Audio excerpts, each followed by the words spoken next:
আসসালামু আলাইকুম। এখন বাজে রাত 12টা আর আমি এখন ভিডিও করছি। সারাদিন কোনো ভিডিও করিনি, কারণ হচ্ছে আজকে সারাদিন আমি ইংলিশ নিয়েই ব্যস্ত ছিলাম। আর ইংলিশটা একদম প্রথম থেকে স্টার্ট করেছি। সত্যি মানে সবার একটা তো উইক পয়েন্ট থাকে, আমার ইংলিশটাই হলো মেন উইক পয়েন্ট। ইংলিশ আর ইকোনমিক্স এই দুটোতে আমার ভীষণ ভয়। তো আমি ভেবেছি এই যেগুলো ভয় লাগার জায়গা সেগুলো নিয়ে কাজ করতে হবে। তো আমি ইংলিশটা বেসিক থেকে স্টার্ট করেছি। আর কম্পিটিটিভ এক্সামের জন্য বিশেষ করে, এমনি নর্মাল ইংলিশ খুব একটা খারাপ না, ঠিকঠাকই আছে। তবে কম্পিটিটিভ এক্সামে যেভাবে কোশ্চেন দেয়, বিশেষ করে WBCS স্ট্যান্ডার্ড, তো সেই হিসেবে করতে গেলে আমাকে ভালো মতো কাজ করতে হবে। ভোকাবুলারি, আবার গ্রামার সেকশনটা, এডিটোরিয়াল পার্টগুলো ভালো মতো পড়তে হবে।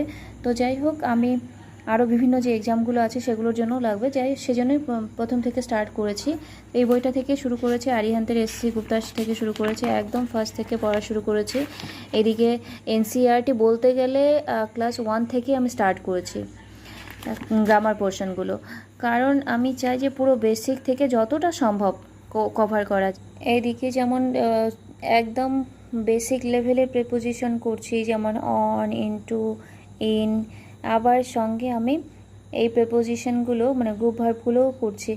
কারণ শুধু বেসিকটা নিয়ে পড়ে থাকলেও চলবে না, এদিকে একদিকে নিজের বেসিক পয়েন্টগুলোকে স্ট্রং করতে হবে, সঙ্গে মক টেস্ট, আমার মনে হলো মক টেস্ট বা প্রিভিয়াস ইয়ারের কোশ্চেনগুলো সলভ করা খুব জরুরি।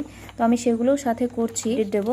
দেখা যাক, যদি পারি ডেইলি আপডেট দেবো, আর যদি না পারি তাহলে একবারে কয়েকদিন পর আপডেট দেবো। আর সঙ্গে আমি জিকেও স্টার্ট করেছি, কান্ট্রিজ আর ক্যাপিটাল। তো এই আমার আজকের অনেকগুলোই করেছি, তো সেগুলো ভালো মতো আবার পড়তে হবে। আজ এই পর্যন্তই। আপনারা সবাই ভালো থাকবেন। Good night.